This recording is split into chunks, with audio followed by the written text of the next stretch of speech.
Um! Durante o culto numa igreja, o pastor observou que havia uma mulher muito triste, chorosa, acabrunhada, uma irmã já idosa, bem conhecida, que há muitos anos frequentava aquela igreja, e o pastor ficou preocupado com aquela irmã. E enquanto ocorria o louvor da igreja, cantavam-se os hinos, ele foi conversar com aquela irmã. E falou: irmã, eu tenho notado que a irmã está chorando muito, eu tenho notado que a irmã está angustiada hoje, o que está acontecendo? Ela disse: pastor, eu estou muito triste com a igreja. Como assim, irmã? Não, pastor, é que hoje eu estou completando 50 anos de aniversário de casamento e ninguém falou nada.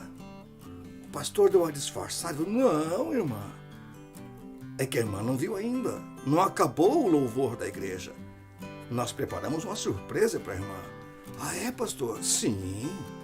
Aguenta aqui, irmã. Aguenta que daqui a pouco a irmã vai participar do culto. Ah, tá bom. Acabou aquele louvor, o pastor subiu, reassumiu a plataforma e o púlpito e falou: irmãos, nós íamos fazer daqui a pouco, mas vamos antecipar esse momento. É que temos aqui conosco a nossa irmã Maria, que está completando 50 anos de casada, irmãos.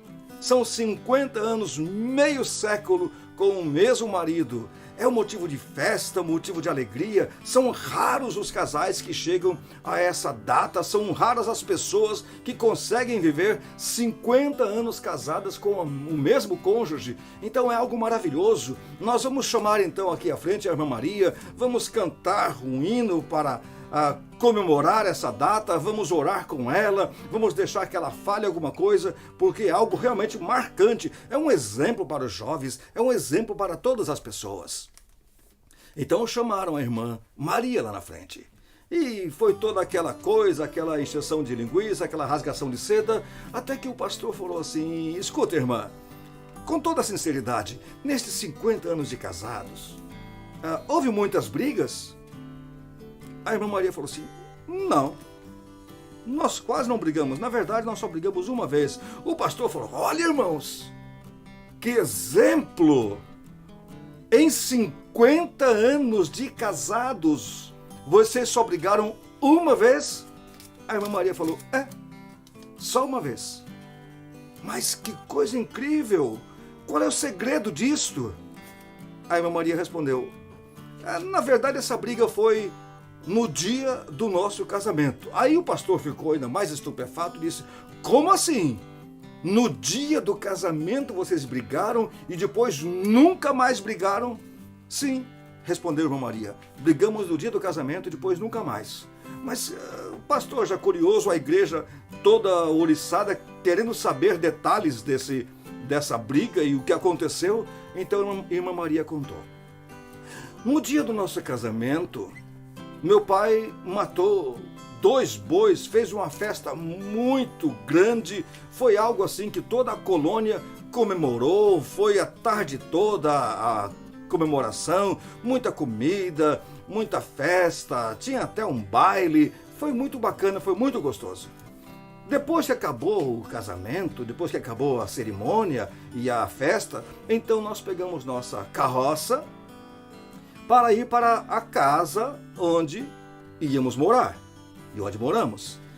E eram alguns quilômetros, uns 12 quilômetros mais ou menos, de lá até a nossa casa. Então, naquela carroça, puxado por um cavalo que era do meu pai, fomos devagarzinho. De repente, o cavalo parou. E empacou, não saía mais do lugar. Meu marido desceu, foi lá, falou alguma coisa na orelha do cavalo. Eu não sei o que foi que ele falou, mas ele falou alguma coisa na orelha do cavalo. E depois que ele falou, meu marido falou assim: Subiu na carroça, mexeu com as rédeas e o cavalo andou. Andou mais alguns quilômetros, vários metros, e depois parou de novo. Meu marido, já um pouco mais nervoso, Desceu, me deixou na carroça, desceu, foi lá, conversou com o cavalo, falou na orelha dele de novo e falou: 2. Subiu na carroça, pegou as rédeas e continuou. O cavalo começou a andar e foi por mais um tempo. Um pouco tempo depois, o cavalo parou de novo.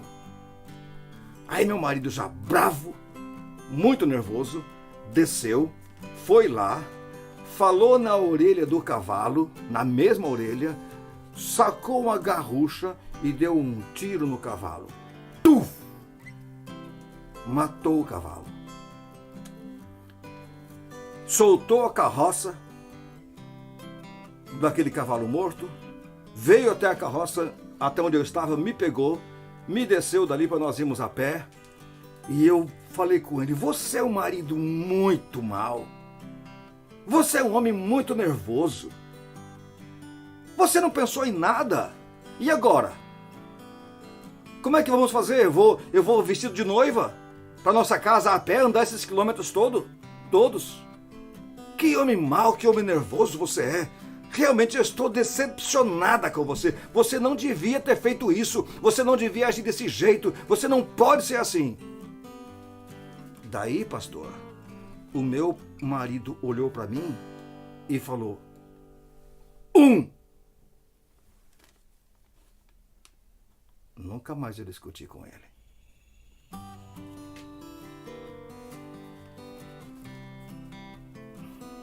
Que tipo de obediência estamos tendo? Que tipo de submissão nós temos? E quais são as bases que nós estamos assimilando e adquirindo para termos um relacionamento em obediência para com Deus? Existem pastores que pregam o evangelho do medo. O evangelho é assim: se você obedecer a Deus, você vai para o céu. Se você não obedecer, você vai para o inferno, é só. Então a pessoa começa a obedecer por medo. Há pastores que passam o culto todo, vários cultos, pregando como que é o inferno. Outros passam tentando mostrar para as pessoas como é lindo o céu, para tentar suborná-las a querer ir para o céu. Será que essas duas coisas têm valor? Será que esses dois tipos de obediência, uma obediência por medo, outra obediência por interesse, tem respaldo bíblico? Você gostaria que seu filho obedecesse você por medo de apanhar?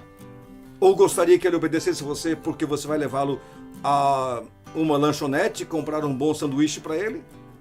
Será que são essas as bases da obediência? Será que Deus quer que obedeçamos apenas por medo? O apóstolo Pedro, conversando com pastores, aliás, escrevendo aos pastores, diz o seguinte: pastoreai o rebanho de Deus que há entre vós, não por constrangimento, mas espontaneamente, como Deus quer, nem por sorte da ganância, mas de boa vontade, nem como dominadores dos que vos foram confiados, antes tornando-vos modelos do rebanho. 1 de Pedro, capítulo 5, versículos 2 e 3. Pedro diz: pastores, sejam vocês modelos, sejam vocês o exemplo. As pessoas têm de querer estar com Deus não por medo do inferno, não por medo do diabo. As pessoas têm de querer estar com Deus não por inveja, não por negócio ou negociata que se faça com Deus, mas elas têm que querer estar com Deus pela qualidade do relacionamento com Deus, pela magnitude da presença de Deus, pela beleza de Deus. Não se faz negócio com Deus. Não se trata as pessoas, Deus não nos trata desse jeito, com ameaças. Aliás, a Bíblia fala que não devemos ameaçar as pessoas nesse sentido. Existem pessoas obedecendo apenas por medo. Deus quer que a nossa obediência seja obediência por amor, por admiração. Aquela Dona Maria, a irmã Maria, viveu 50 anos com seu esposo. Não podia dar opinião, não podia falar nada, porque sempre se lembrava daquele 1. E ela pensava: assim como esse cara matou aquele cavalo, ele é capaz de me matar. Assim como esse cara foi cruel com aquele animal, irracional, esse cara é capaz de ser cruel para comigo. Então eu vou obedecer Eu vou me acomodar nessa vida frustrada em obediência porque eu tenho medo de morrer. Quantas pessoas têm esse conceito de obediência?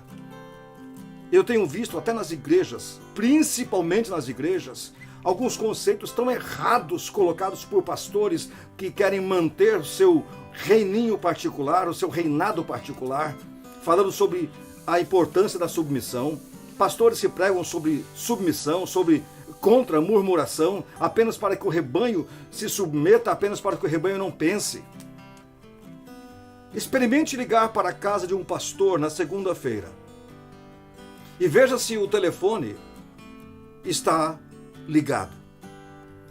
Quando não havia praticamente telefone celular, apenas os telefones fixos, alguns pastores tiravam da tomada o seu telefone para que não tocasse o telefone em casa na segunda-feira. Hoje, com os celulares, alguns colocam no modo avião ou não atendem mesmo. Na segunda-feira, não atendem ao telefone, porque segunda-feira, dizem eles, é o dia sagrado de descanso do pastor. E ai do membro que ligar para o pastor da segunda-feira. No entanto, esses mesmos pastores se esquecem que o membro trabalha de segunda a sexta, alguns de segunda a sábado, e ainda assim, às vezes no sábado à tarde ou no domingo à tarde, tem que participar de ensaios de coral, ensaios de quarteto, ensaio de conjunto, tem que fazer um monte de coisa. Eles não descansam, os membros não descansam, mas o dondoca do pastor descansa. E ainda é capaz de chicotear o seu rebanho, ainda é capaz de falar com as pessoas que, se reclamarem, estão sendo rebeldes. Se reclamarem, vão para o inferno. Eu ouvi de um pastor e de uns líderes de uma certa igreja aqui de Curitiba que se a ovelha espernear, não é ovelha, é bode. Onde está isso na Bíblia? Onde está que as pessoas não podem questionar sua liderança? Onde está que as pessoas não podem chegar a você e perguntar e até discordar de você? Obediência por medo não é obediência. Manter o rebanho sob ameaças não é liderança. Não podemos fazer igual aquele assassino de cavalo e andar com as pessoas e falando para elas. Ou já estando no 2, quase no 3.